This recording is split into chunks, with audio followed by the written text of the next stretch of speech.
Hello నమస్తే. జన్‌జెట్ controversy నడుస్తుంది దేశంలో. జన్‌జెట్ కాంట్రవర్సీ అంటే generation Z controversy. I think generation Z అంటే మేబీ అరౌండ్ 2000 తర్వాత పుట్టిన పిల్లలు, 20 ఇయర్స్ ఉన్న పిల్లలు అనుకుంటా. ఈ జన్‌జెట్ కాంట్రవర్సీ ఏంటంటే, రీసెంట్గా రాహుల్ గాంధీ ప్రసంగం ఇచ్చినప్పుడు జన్‌జెట్ వాళ్ళే ప్రజాస్వామ్యాన్ని కాపాడాలి అని చెప్పారు మన ఓటు థెఫ్ట్ మీద. ప్లస్ నిన్న ట్వీట్ కూడా చేశారనమాట. నిన్నేం ట్వీట్ చేశారు? ఇది ట్వీట్ చేశాను, నేను నేషన్స్ యూత్ స్టూడెంట్స్ జన్‌జెట్ అని వాడారు.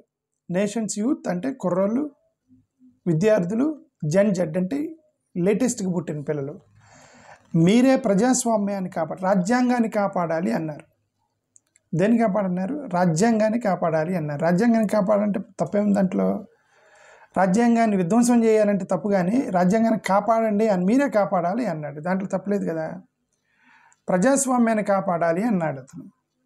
ప్రజాస్వామ్యాన్ని కాపాడాల్సిన బాధ్యత యువకులదే కదా. Stop vote theft.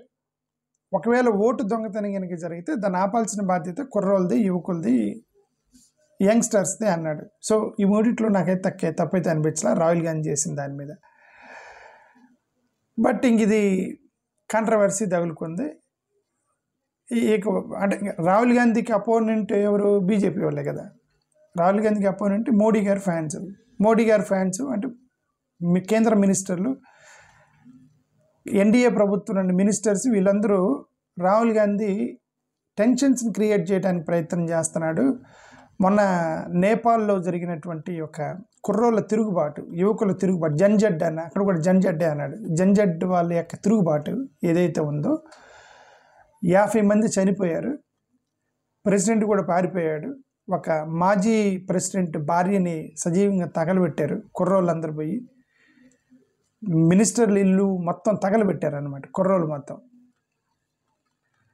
ఎందుకు? గవర్నమెంట్ మీద కోపంతో. అలాగా దేశంలో విధ్వంసాన్ని రెచ్చగొడటానికి ప్రయత్నం చేస్తున్నాడు Rahul Gandhi. Urban naxalite, urban Maoist అని భారతీయ జనతా పార్టీ వాళ్ళు రాహుల్ గాంధీ గారి మీద చేసినటువంటి ఎలిగేషన్ అది.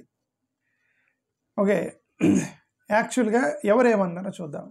రాహుల్ గాంధీ ఏమన్నాడు? రీసెంట్గా ఓట్ థెఫ్ట్కి సంబంధించినటువంటి సెంట్రలైజ్డ్ సాఫ్ట్వేర్ ఉపయోగించి 6018 ఓటర్లు అలంద్ కాన్స్టిట్యుయెన్సీలో తొలగించారు అని, దానికి సంబంధించినటువంటి ఒక ఎఫ్ఐఆర్ కూడా పెట్టింది అని చెప్పి, దాని తరువాత ఒక పోస్ట్ చేశాడు. జన్‌జెట్ అనే వాళ్ళే ప్రజాస్వామ్యాన్ని కాపాడాలి అని. దానికి ఆబ్వియస్లీ కాంగ్రెస్ వాళ్ళు సపోర్ట్ చేస్తారు, మాలాంటి వాళ్ళు మేమందరం సపోర్ట్ చేస్తాం. రాహుల్ గాంధీ ఫ్యాన్స్ ఎవరైతే ఉన్నారో వాళ్ళందరూ సపోర్ట్ చేశారు ఆయన యొక్క పోస్ట్ని. ఎందుకంటే పోస్ట్లో పెద్ద తప్పేం లేదు. ప్రజాస్వామ్యాన్ని కాపాడాలంటే, ప్రజాస్వామ్యాన్ని విధ్వంసం చేయండి అంటే తప్పు, కానీ కాపాడండి తప్పలేదు కదా. ప్రజాస్వామ్యాన్ని ఏమంటారు, కాన్స్టిట్యూషన్, రాజ్యాంగాన్ని కాపాడాలి అని పోస్ట్ చేశాడు అతను. రాజ్యాంగాన్ని ఉల్లంఘించండి అంటే తప్పు, కానీ కాపాడండి తప్పులేదు మాకు అనిపించింది. ఓకే, ప్లస్ ఓటు థెఫ్ట్ని ఆపండి అన్నాడు. ఓటు థెఫ్ట్ ఒకవేళ జరిగితే ఆపండి అన్నాడు. వాళ్ళ ఉద్దేశం అదే కదా. జరిగిందా లేదా అనేది అతను చెబుతున్నాడు. జరగలేదని ప్రూవ్ చేసుకోవాల్సిన బాధ్యత అది. వన్ సైడ్ ఎలిగేషన్ జరుగుతుంది. రాహుల్ గాంధీ వన్ సైడ్ నుంచి ఎలిగేషన్ చేస్తున్నాడు, అవతల సైడ్ నుంచి వాళ్ళు డిఫెండ్ చేయట్లేదు. ఎందుకంటే వాళ్ళ దగ్గర ఆన్సర్స్ లేవు అని మాకు అర్థమవుతుంది. అప్పుడు మరి ఇంక కుర్రోళ్ళు ఓటు థెఫ్ట్ జరిగింది అని నమ్మిన రోజు ఆబ్వియస్లీ గవర్నమెంట్ ప్రశ్నిస్తారు కదండి కుర్రోళ్ళు మొత్తం. అంతేగాని వైలెన్స్ క్రియేట్ చేస్తున్నాడు అనేది పొరపాటు. అతను వైలెన్స్ క్రియేట్ చేయలేదు కదా, మీరే కాపాడాలని పోస్ట్ చేశాడు. ఓకే, రెండోది నేపాల్లో జరిగింది ఏంటి? అక్కడ కరప్ట్ డైనస్టిక్ రూల్ అది కరప్షన్ బాగా జరిగింది. దానివల్ల మేము బాగా ఇబ్బంది పడ్డాం, ఉద్యోగాలు లేవని నేపాల్లో గొడవ. ఈయన బీజేపీ ఎంపీ నిషికాంత్ దుబే ఆయన ఏం పోస్ట్ చేశారంటే, ఈ జన్‌జెట్ అనేది ఫ్యామిలీ రూల్కి వ్యతిరేకము, ఓకే, ఫ్యామిలీ రూల్ని బయటికి పంపించేయండి అని అతను పోస్ట్ చేశారు. దేవేంద్ర ఫడ్నవీస్ గారు పోస్ట్ చేశారు, ఓటు దొంగతనాన్ని కాదు, రాహుల్ యొక్క బ్రెయిన్ని దొంగతనం చేశారు, అతని బ్రెయిన్ పోయింది అన్నట్టుగా ఈయన ఫడ్నవీస్ గారు ఏమంటే ఎన్ని చెప్పే బదులు అతను అడిగిన ప్రశ్న సమాధానం చెప్తే పోయేది కదండి. సీసీ కెమెరాలు ఇస్తే పోయేదిగా, డిజిటల్ ఫార్మాట్లో ఓటర్ లిస్ట్ ఇస్తే పోయేదిగా, అతను అడిగిన ఓటీపీలు అడిగితే పోయేదిగా. ఇవన్నీ ఇవ్వకుండా ఇవన్నీ కౌంటర్ అటాక్ చేస్తే మీ మీదే అనుమానం వస్తుంది, ప్రజల మొత్తానికి మీ మీదే అనుమానం వస్తుంది. రాహుల్ గాంధీ మీద ఎవడికి అనుమానం లేదు. అతను పక్కాగా అడుగుతున్నాడు, ఇవ్వలేకపోతున్నారు వీళ్ళు, ఇవ్వలేకపోతున్నారు కదా అనుకుంటే ఇస్తారు, ఇవ్వట్లేదంటే దాచిపెడుతున్నారంటే అనుమానం వచ్చింది కదా ఎవరికో. జబ్బులో ఏది పెట్టుకొని చూపించంటే చూపించలేదంటే డౌట్ వచ్చింది కదా జనాలకి. ఓకే, కాబట్టి పొరపాటు జరగలేదని నిరూపించుకోవాల్సిన బాధ్యత ఎన్డీఏ ప్రభుత్వం అంది నాకు తెలిసిన వరకు. రాహుల్ గాంధీ చాలా క్లారిటీగా ఉన్నాడు. అది ఓకే. ఇంక వీళ్ళు నెపోటిజం, భారతీయ జనతా పార్టీకి సంబంధించిన వాళ్ళు రాహుల్ గాంధీ ఫ్యామిలీ మీద నెపోటిజానికి సంబంధించిన గవర్నమెంట్ వాళ్ళని జన్జడ్ అని వాళ్ళని ఆపాలి. నెహ్రూ, ఇందిరా, రాజీవ్ గాంధీ, సోనియా గాంధీ, ఇప్పుడు రాహుల్ గాంధీ, రేపొద్దున ఇంకొక గాంధీ, వీళ్ళందరూ కూడా కుటుంబాలు పారిస్తున్నారు దేశాన్ని. ఈ కుటుంబాలు పారించే వాళ్ళని ఏమంటారు తరమాల్సిన బాధ్యత జన్జడ్దని బీజేపీ వాళ్ళు తగిలారనమాట. అది బీజేపీ కేరళ చీఫ్ రాజీవ్ చంద్రశేఖర్ అతనేం మాట్లాడాడు, gen Z kicked out Congress in 2014. Kangana Ranaut కూడా రిప్లై అయింది. ఆమె ఏం చెప్పింది, నేపాల్లో జన్జడ్ అనేది డైనస్టిక్ గవర్నమెంట్కి వ్యతిరేకంగా నడిచింది, సో మీద డైనస్టీ పార్టీ కాంగ్రెస్ పార్టీ అని కంగనా రనౌత్ చేయడానికి ప్రయత్నించింది. ఓకే, అదే సోరోస్ ఫండెడ్ ఇలా అంటారు కదా, సోరోస్ ఫౌండెడ్ సివిల్ వార్, గాంధీని సివిల్ వార్ని ట్రై చేస్తున్నాడు, రెచ్చగొట్టడానికి ట్రై చేస్తున్నాడు. యూనియన్ మినిస్టర్ కిరణ్ రిజిజు ఈయనేమన్నాడు, nation stands with PM Modi. Fadnavis గారేమో no faith in the constitution, Gandhi has no faith in constitutional fed. Okay, nation stands with Modi if Modi clarifies the doubt. I also stand with Modi.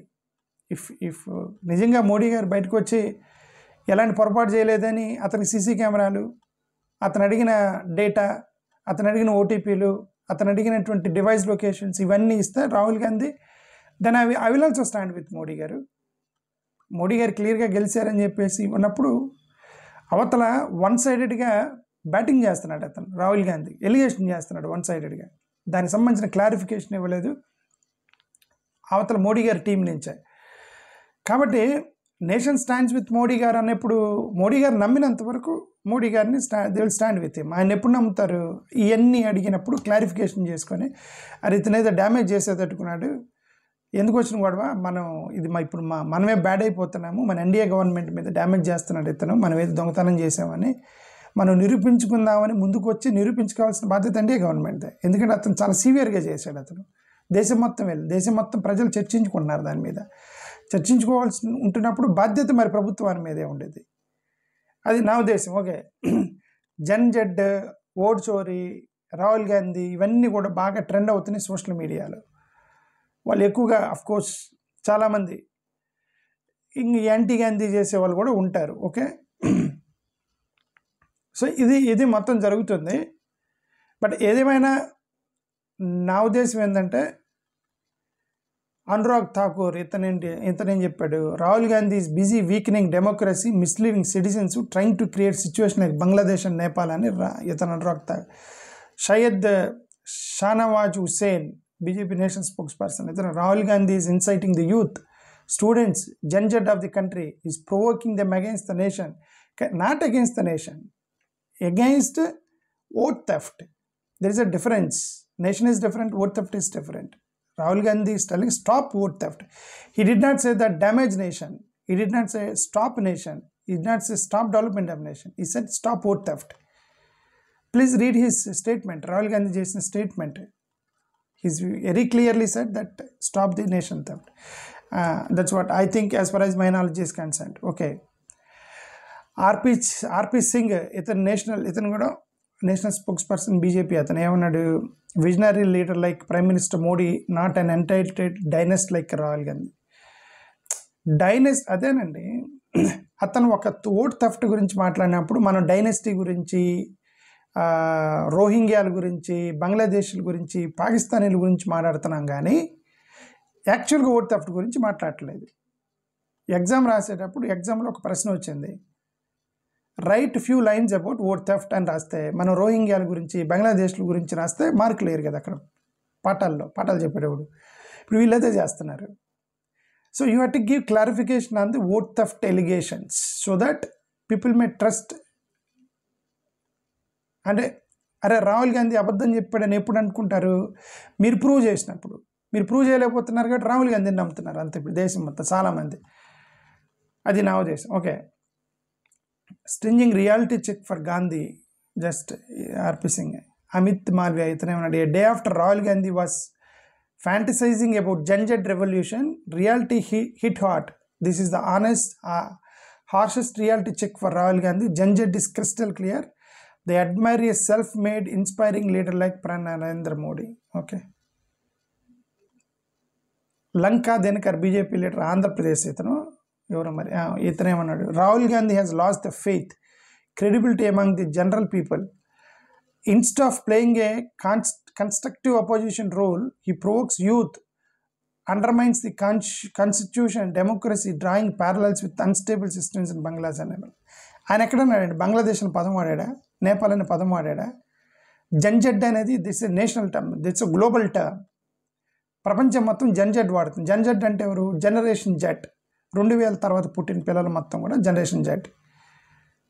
అంటే ఇప్పుడు 20 నుంచి 24, 25 సంవత్సరాలు ఉన్న పిల్లల మొత్తాన్ని జనరేషన్ జెడ్ అంటారు. That is a global term. అది బంగ్లాదేశ్, నేపాల్ వాళ్ళకి సంబంధించింది. ఏంది ఇదే జంజెడ్ అని అన్ని దేశాల్లో ఉన్నారు. నేపాల్లో ఉన్న జంజెడ్ తిరగబడ్డారు మొన్న. దానికి దీనికి సంబంధం లేదు కదా. ఓకే, అతను అడిగి సింపుల్గా ఒకటే, అతను రైజ్ చేసిన ప్రశ్నకి సమాధానం ఇస్తే వీటన్నిటికీ ఎండ్ అవుతాయి. లేదంటే అనుమానం ఎన్డీఏ మీదే వచ్చింది. ఎందుకంటే అతను డిబేట్లు పెడుతున్నాడు, రిలీజ్ చేస్తున్నాడు ఇష్టం వచ్చినట్టుగా.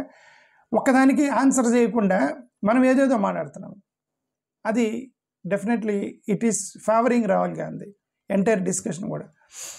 నిత్యానంద రాయ్, యూనియన్ మినిస్టర్, ఇతనే ఉన్నాడు. The whole country knows who the real vote theft is. Okay, Hindi video clip shared. Okay, Virendra Sachdeva, ఇతను బీజేపీ, అతనే ఉన్నాడు. Rahul Gandhi's gen Z narrative rejected. ABVP's win shows youth with BJP. అంటే ఏమన్నా ఎలక్షన్ జరిగినాయి రీసెంట్గా, ఏబీవీపీ వాళ్ళు గెలిచారట. డియుఎస్యు రిజల్ట్స్. అచ్చా, ఎక్కడ ఎలక్షన్ జరిగిందంటే ఏబీవీపీకి డిఎస్యుకి ఏబీవీపీ వాళ్ళు గెలిచారు అంటే అర్థం ఓట్ థెఫ్ట్ జరగలేదని అర్థం అని ఒక నాయకుడు పోస్ట్ చేసింది. ఓకే, అది ఇప్పుడు ఎలక్షన్ రేపోతున్న బీహార్లో మళ్ళీ ఒకవేళ బీజేపీ గెలిచింది అనుకోండి, బీహార్లో గెలిస్తే ఇప్పుడు అతను చెప్పిన ఈ ఎలిగేషన్స్ అన్ని తప్పని అర్థమా? కాదు కదా. ఇప్పుడు ఏ మ్యాచ్ ఆ మ్యాచే. 2024 అనేది ఒక మ్యాచే, 2029 అనేది ఒక మ్యాచే. క్రికెట్ ఏ మ్యాచ్ ఆ మ్యాచ్ ఆడతారు కదా. అలాగా ఇతను 2024లో జరిగిన ఎన్నికల మ్యాచ్ గురించి ఓటు థెఫ్ట్ జరిగిందని మాట్లాడుతున్నాడు. ఆ తర్వాత జరిగే ఎన్నికల్లో ఓడచ్చు, గెలవచ్చు, ఏదైనా జరగవచ్చు.